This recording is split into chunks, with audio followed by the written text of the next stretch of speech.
Welcome to the Permanent Change of Station podcast, a place where friends can come together, agree or disagree, and still be friends. Join hosts Lynette and Brenda each week as they discuss topics they've been covering since their days as Army brats living in Germany. No matter the issue, these friends believe it's time for a permanent change of station. Welcome back to another episode of Permanent Change of Station with your hosts, Lynette and Brenda. We're here this week to touch upon a topic that I believe is timely, has been timely for some time, and that is the question of affirmative action. What does it mean to you? Is it necessary in 2022? And anything that kind of touches upon that subject.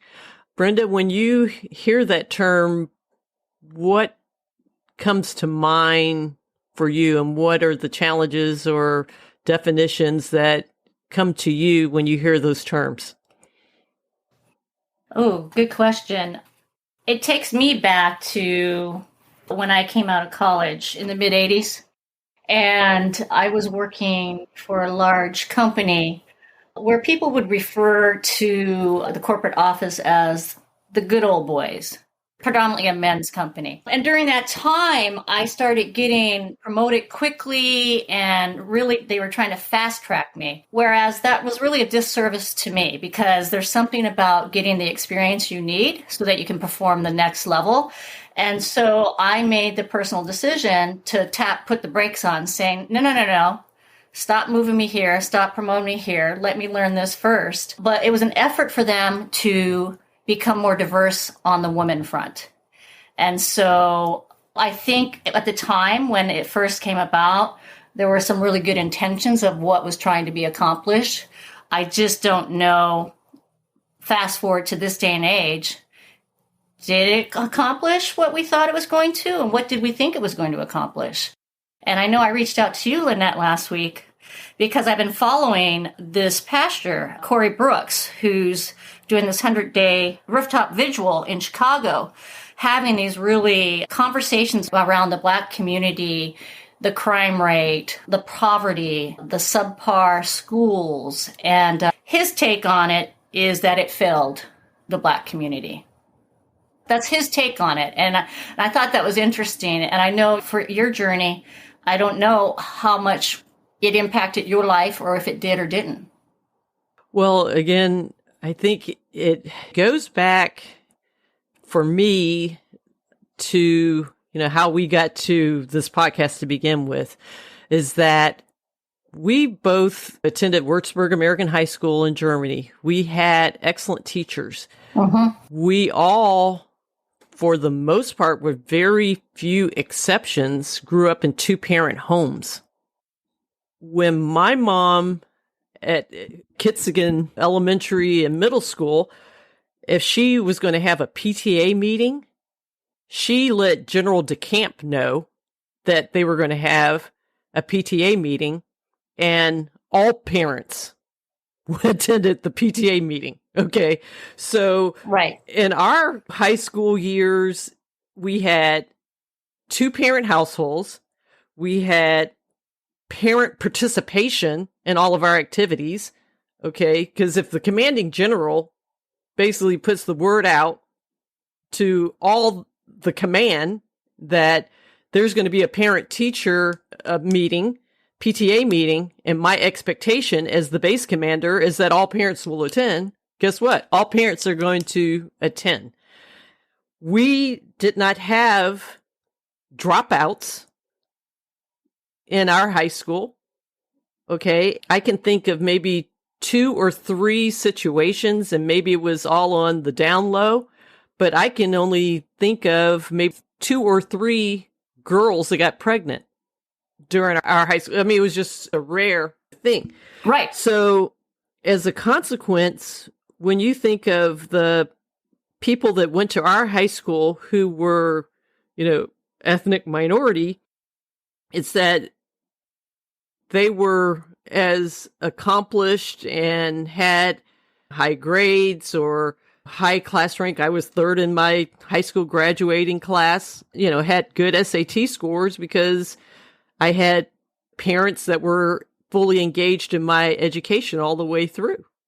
So as a result, when I applied to college and many other Blacks, Hispanics, Asian Americans that were in our class, that just about everyone got into the universities that they applied to. I mean, that was kind of a universal, thing. Or they joined the military themselves. Yeah, so it was like, in many ways, you didn't have just starting off as an 18-year-old. You're already, from a military standpoint, you're operating at a different level or a different universe of reality than Joe Q public that might have gone to, some other non-military high school, non-military experience as well. Okay. Now, one thing that I, just as a Black woman, who's about to turn 59, years old on my birthday, is that I think the words affirmative action have gotten, it almost is like in the eye of the beholder as to who's speaking about it, what it means. I think in many ways it's taken on a life somehow that it stands for the proposition that an unqualified woman or minority is being promoted to achieve some type of equity or whatever the case may be. But at the same time, there's been so much history for women, for people of color, that even though you might have been qualified, you were passed over. Okay. I go back to just now that have coming up on 40 years. I have a daughter that's applying to Notre Dame today. Okay. She's awaiting her decision letter, whether or not she's been accepted or not. If she attends Notre Dame, that Notre Dame is a totally different Notre Dame than the one I arrived at 40 years ago, in the fall of 1981, or 41 years now. Okay.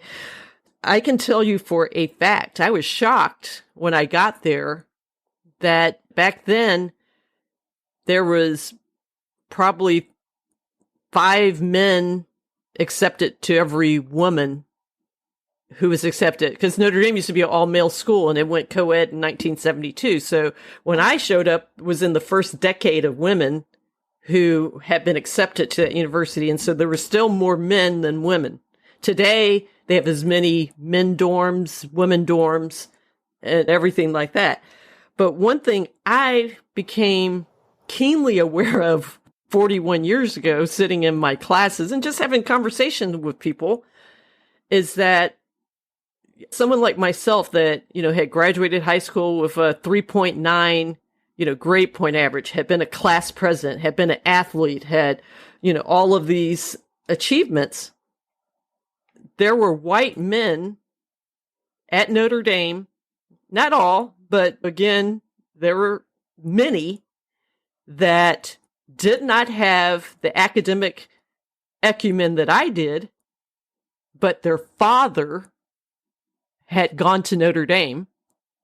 And because their fathers were Notre Dame alums, they got accepted because of that fact, which was greater than any academic anything or lack thereof. But they didn't call it affirmative action. They called it legacy. It's like they have a different title depending on who is having the conversation. That's true. That is absolutely true. And so going back to when you applied for college, did you get in there based on your merit? Yes. Okay. I had a high grade point. I was ranked third in my class. National Honor Society, had been my class president, sophomore, junior, senior year, varsity athlete. Right. I had this great high school senior year resume. And in fact, every university I applied to, I got accepted to.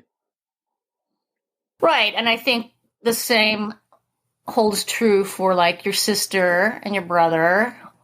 They were well-rounded in sports and academics as well. But again, to your point, that was driven home for us. Yes. The community we were in, that was driven home for us to be that way. Your parents, they went to college back in what time frame? Right. In the 40s and 50s. I mean, my, birth father had a PhD when I was born. Right. Okay. And so, it was always impressed upon us. It wasn't ever whether or not you were going to college. That was a given. It was, where. Now, back in the 40s and 50s, my folks couldn't go to a Harvard.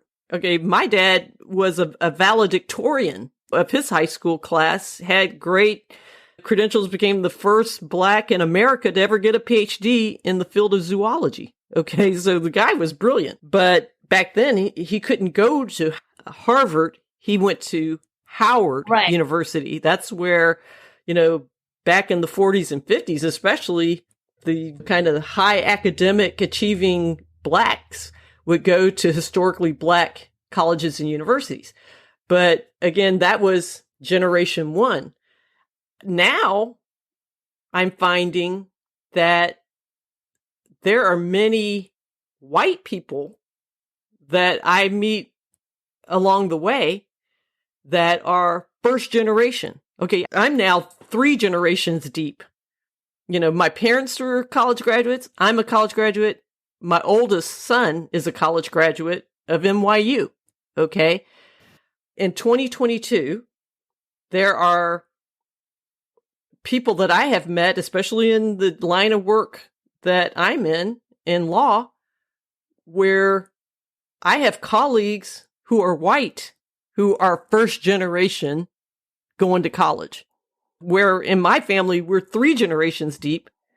So is it now about race or is it more about economics?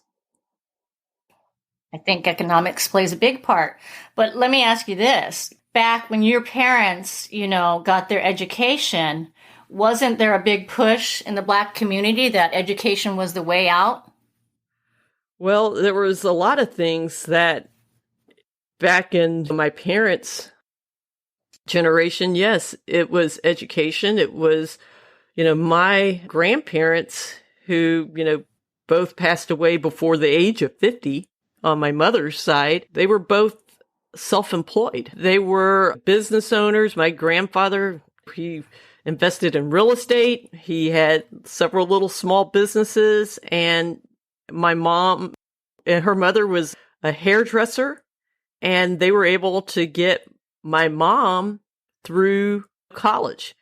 My mom, met my father in college. They got married, then had children. And when my mom ended up getting divorced because she was educated, it put her in a totally different position to be able to still support her family, even as a divorced person. Now, she did get remarried and was married to my stepfather, who technically I refer to as my dad, and because he was a part of my life for 40 years before he passed away. But the education is what allowed my mom to be able to continue to financially support 4 children and expose them to a different setting. Exactly. But then, what I try to always figure out is your family, I'm not going to say unique because there's plenty of families like yours in the Black community, but it seems like something shifted in the 60s where the families were broken apart, single moms with children, more and more Black men in prison. And then, the topic comes up about systematic racism. And I just wonder what caused that, to offshoot where the Black community was headed down a pathway. And I'm broad brushing. I think there's so many little subtopics that can kind of branch from that alone, but just look at the topic of housing. Okay. So Right. there was a time where when things were, segregated, that which was not a, good thing from a societal, standpoint, but, back in the, 50s and 60s, all of your Black professionals lived in the same geographic area as other, whether you're white collar, blue collar, you lived pretty much in that same neighborhood. Well, Right. as civil rights legislation and different things evolved, which were great for society, what happened is that people basically moved to wherever their dollar takes them. And that's still the case. If I, have the ability to live in a, nicer neighborhood because I can afford it, that's where I'm going to live, and so, yes, there may still be diversity in that neighborhood, but I'm no longer necessarily living in the inner city or in the core like people did back in the 50s and 60s, and then you have scenarios now, and I do a lot of real estate investing myself, but where now the neighborhood has become run down. So then developers come in and buy up the rundown development, revitalize the neighborhood. But now the people that used to live in that neighborhood can no longer afford to live in the neighborhood. Okay, so, that is a part of this whole, conversation as well. But again, it goes back to there was a shift somewhere in American life. And it's not just Black community. I think you could say the same about, Hispanic communities, other communities of color, and to that as people, their economics change, or as people became more dependent on governmental solutions, I think that became more of a detriment to communities and societies, neighborhoods, and all of that. Because there used to be a lot more, I guess, independence, with the churches playing a major role in problem solving in the community. Or, more, and neighbors helping each other out. Neighbors out. helping neighbors and everything. And today, a lot of us don't even know who our neighbors are, no Right. matter where we live. Right. But on the military base, we knew who our neighbors were, and you could basically trust your neighbors. That was another little concept I had to learn, because I just assumed everyone had my best interests and I could trust everyone. And I had to learn that's maybe true in a military base setting, but it may not be true in the larger society. Yeah, it was almost like we lived in a sheltered bubble. And we touched on this last time. Moving back to the States, beginning of my junior year, into a school that really did not have the military brat population, was quite eye-opening, right? At the same time, it needed to happen so that, learn how to navigate the civilian life, so to speak. Absolutely. I don't know how familiar, when you look at these neighborhoods, like in Chicago, what's going on there. Any thoughts? I mean, it feels like to me, and I'm not in that situation, the community's got to come back together. Yeah, I used to be a city councilwoman for about 5 years in Las Vegas. And, communities are only as strong as the people that live in those communities, as well as those that govern those communities as well. Right.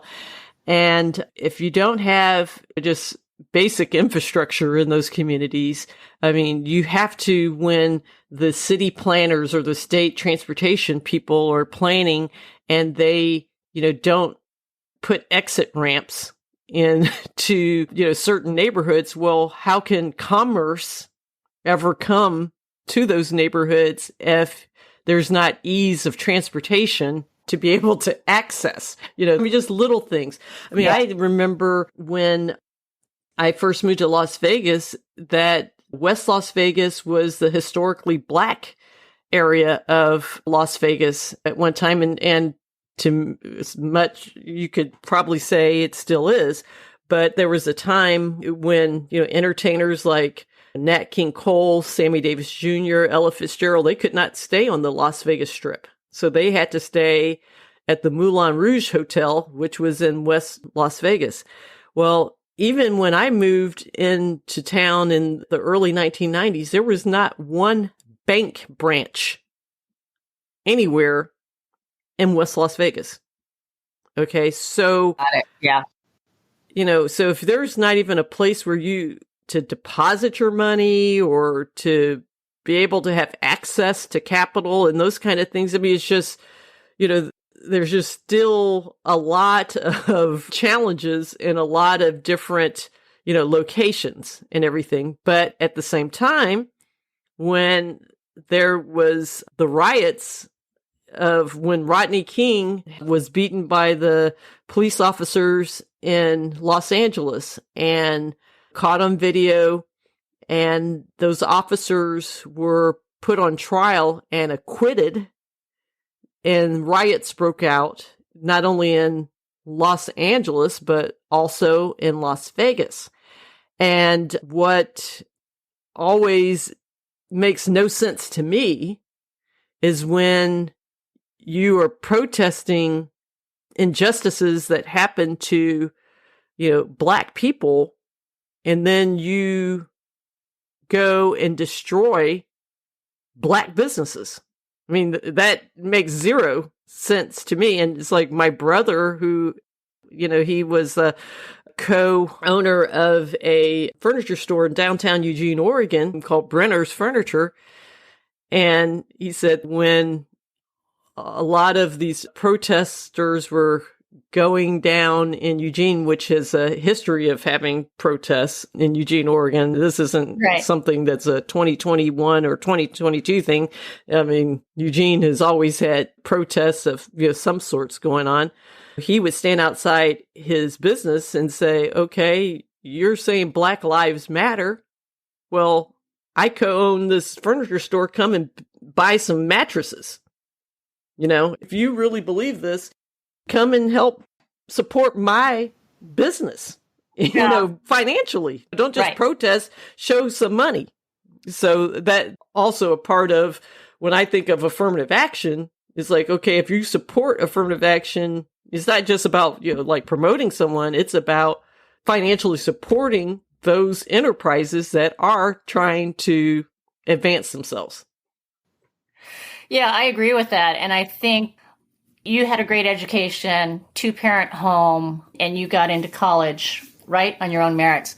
But there's cases where folks didn't have that same structure and did get into college and then got into college and failed because they didn't have the great education.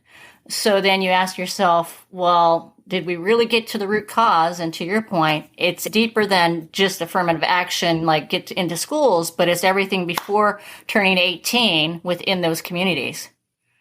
And I can tell you that for me, having a son and a daughter, okay, my son, I could tell that even in nursery school, that there were teachers that were already trying to box him into whatever, okay? Things like, well, have you considered getting him on Ritalin or, he's hyper or whatever? And I, having represented children, yep, I know that parents, you have to be actively on top of your children's education. You can't just, if a teacher is saying X, you can't just accept X when you know your child. Right. Okay. And so I basically took my son out of certain scenarios and put him in other environments He never was special ed. He never was on any kind of medication ever because I knew he didn't need those things. Okay. And so as a result, he went to one of the best schools in the country, but I had to basically K through 8 put him in private schools that were going to challenge him and would not necessarily box him in to some marginalized reality they were trying to create for him. I pushed back on that. Yeah. And so, I'll kind of leave it there. Well, you touched on a couple of topics that would, to your point, that gets into parents being involved with the education, which is a hot topic right now with CRT. You touched on a couple other things. It's like, okay, well, those can be topics for another conversation. Yes, and we will look forward to having even more of these kind of conversations. And like we say, this is how Brenda and I talk all the time. We're just allowing you to listen in on our conversation. So until next time. Thanks, everyone. This is Permanent Change of Station. You've been listening to Permanent Change of Station. Tune in each week for the latest episode on Apple Podcasts or wherever you find your podcasts. And while you're there, be sure to rate, subscribe, and leave a review. Join us online at pcspodcast.live and on our social media platforms. Thanks again for listening, and we'll catch you in the next episode.